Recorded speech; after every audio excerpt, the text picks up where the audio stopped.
Hemos convocado a importantes personalidades del acervo cultural de nuestro país, quienes expondrán desde su punto de vista la relevancia del Islam en el mundo actual. Desde ya agradecemos a todos ustedes por su presencia en este viernes y también a los panelistas, el doctor Abdelkader Ismael, el doctor Marcos Aguinis, el profesor Katchik Der Gogoasian, el licenciado Norberto Méndez. En primer lugar, hará uso de la palabra el doctor Marcos Aguinis, doctor en medicina, especializado en neurología y luego en psicoanálisis, miembro titular de la Función Didáctica del Internacional, de la Asociación Psicoanalítica Internacional. Es escritor, autor de numerosas novelas, ensayos y volúmenes de cuentos.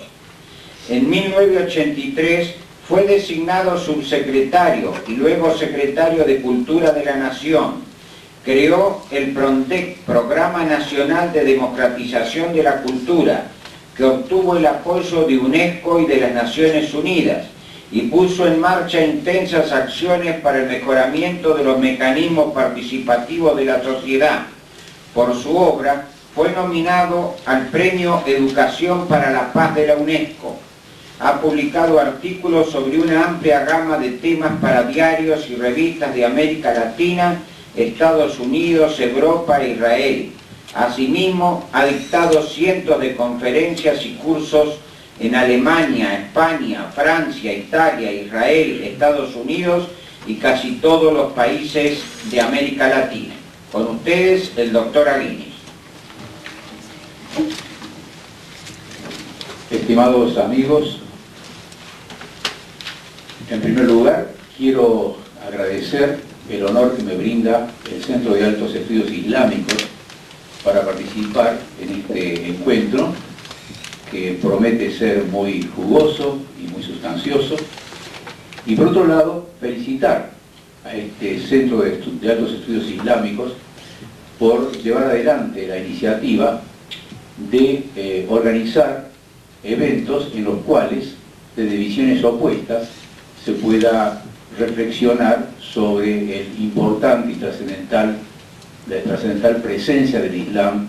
en la historia de la humanidad y en nuestro presente. De modo que me siento doblemente satisfecho y agradecido. En primer lugar, quiero decir algo que resulta muy obvio. La presencia del Islam en nuestro tiempo es realmente poderosa e indiscutible. Desde la época en que rápidamente se extendió por el Medio Oriente, por el norte de África, y llegó cruzando los Pirineos hasta Francia, y por el otro lado se extendió hasta la India y luego más allá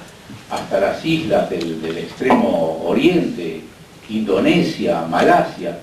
y luego descendió por la costa oriental de África hacia el Sudán y luego también en la parte occidental de África hacia Malí. El Islam se ha extendido geográficamente de una manera notable, rápida, brindando un notable aporte al desarrollo civilizatorio del mundo, porque esa presencia islámica tan extendida permitió para realizar dos tipos de puentes, uno yo llamaría espacial y otro temporal. El espacial fue el contacto que a través de los pueblos que habían adoptado el Islam se realizaba entre toda la cultura de Oriente con la cultura de Occidente. Los intercambios culturales, la transmisión de los conocimientos que se hacían en distintas partes del mundo, se realizaban a través de esas caravanas integradas en su mayor parte por musulmanes. Pero había otro puente, un puente temporal, y que era el vínculo entre todos los desarrollos portentosos de la antigüedad con los desarrollos de la Edad Media. Se debe precisamente a sabios musulmanes el haber recuperado el pensamiento de los clásicos griegos, y no solamente de Platón y Aristóteles, sino todo el resto del pensamiento clásico antiguo, y su traslación hacia Occidente. De modo que esa presencia ha tenido una fuerza civilizatoria excepcional. El desarrollo de diversos acontecimientos llevó a que, guerras de por medio, la presencia del Islam pareciera menos importante en los siglos que transcurren después de la batalla de Lepanto, para poner una fecha más o menos conocida o reconocida como un simple hito, pero luego nos encontramos con manifestaciones notables de grandes pensadores de Occidente, como por ejemplo el gran poeta Goethe, que asombra a Alemania cuando él reconoce el extraordinario valor del Islam y la curiosidad que él tiene por esta religión, que no solamente es religión, como se dijo al principio. Hoy en día ya no solamente hay musulmanes en esas zonas geográficas hilvanadas entre sí, digamos desde África Occidental hasta el extremo oriental de Asia, sino que hay musulmanes en Europa, y los hay desde hace muchos siglos ya, en el sur oriental de Europa, en lo que es Turquía, Grecia, Bulgaria, y fundamentalmente la ex Yugoslavia, Albania, de manera que hay una presencia musulmana importante, y también en los últimos años ya hay una presencia musulmana en Francia, por ejemplo, y en otros países de Europa Occidental, donde los musulmanes eran una excepción hasta comienzo de este siglo.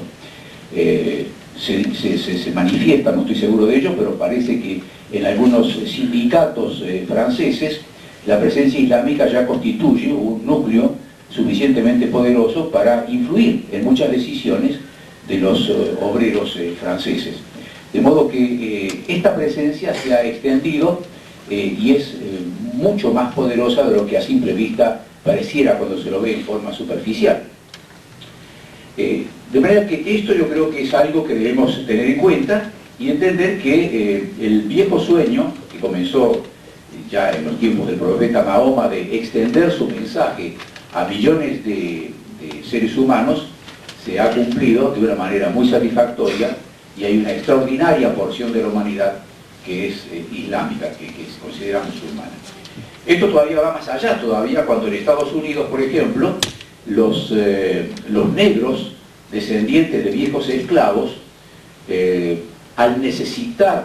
expresar su espiritualidad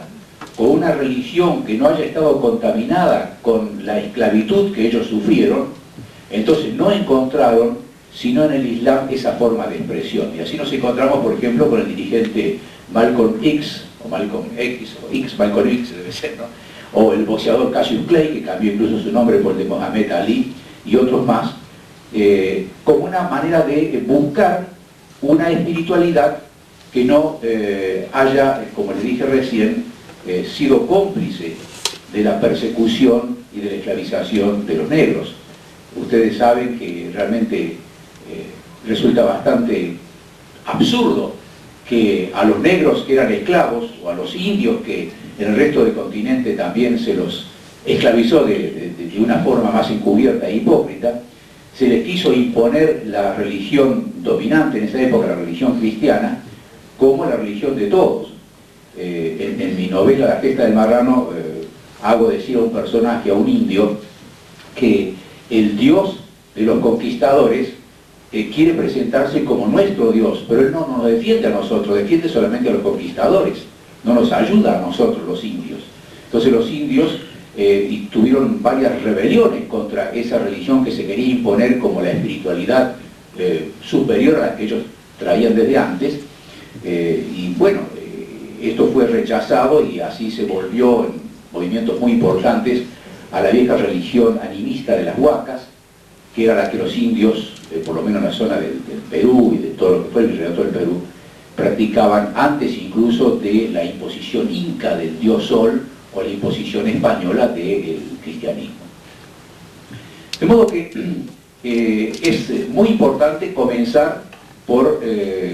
estar de acuerdo en algo que, como dije recién, tiene la simpleza de lo obvio, y es que el Islam es una presencia planetaria extremadamente importante a la que tenemos que reconocer y respetar.